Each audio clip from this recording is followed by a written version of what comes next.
I think black people are not irredeemable, but there just needs to be brutal honesty. It's like, look, these black people are really struggling and they're turning into these maniacs. It seems like they don't do anything right. They're obnoxious, they're rude, they're inconsiderate, aggressive, cruel. Nobody hates black people for being black. If there are people like that, I think that's exceedingly rare. And I don't consider myself one of them. The reason that people have negative attitudes about black people is because most people's interactions with black people are negative. Most people's interactions with black people is when you're stuck in traffic and you see a Nissan Altima speeding down the shoulder. And you say, what the fuck? You're not supposed to do that. But it's like these people have no respect for decorum. They think the rules don't apply to them. They have no respect for society. Like that's their interaction is they are a waiter and they wait on a black table and the black people don't tip and they're fucking rude. Like that's most people's interactions. It's stuff like that. They go to the DMV and they see a black person behind the counter and they say, oh, here we go. And the person's rude. Now, it just goes to show people are not racist. It goes to show people don't like people that are rude. That people don't, it's unpleasant. People want to be treated with consideration and respect. And it is true that black people are, in this day and age, unfortunately, seem to have very low moral character. It's not even just the violence, although the violence is pretty striking. If you live your life and you know that you're going to be mugged by black people, it kind of colors your opinion or perception of black people, wouldn't you say? If 99% of the carjackings and stabbings and shootings that you see in Chicago are by black people, when you're walking down the street late at night, guess what you're looking for? Black people. And you equate that with danger.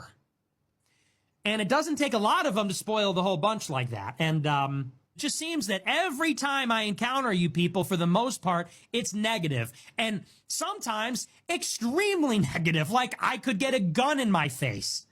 You know? That's a problem. And people go, well, you are just loaded up with hatred and racism. It's like, I'm really not. I'm a really friendly person.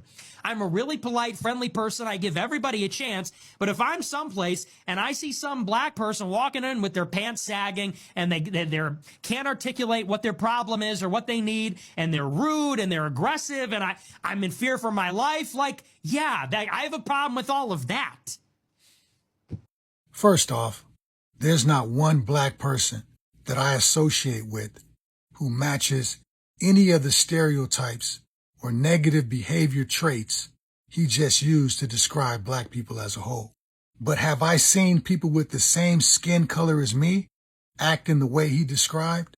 Absolutely. And as a proud black man, I despise it with a passion. But here's the kicker. White people are in no moral position whatsoever to speak on black people's lack of moral character.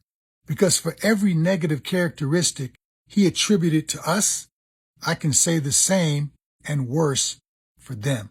White America as a whole has been the most ruthless, cruel, bloodthirsty, barbaric, unruly, and by far the most violent of all other races combined. But his viewpoint is typical of a racist, pointing the finger and blaming the people who have been victimized the most. But back to us. I can't wait till the day when we take full accountability for our internal issues, because clowns like this are the direct result of us being passive about confronting the dysfunction that's destroying our communities. We celebrate bad behavior and give passes to gangbangers, gangster rappers, and celebrities who build entire careers perpetuating stereotypes, but then we get mad when outspoken racists label us the exact stereotypes we celebrate. The reality is, there are good and bad people in every race, but lies and lack of accountability keeps us divided and fractured. Power to the people.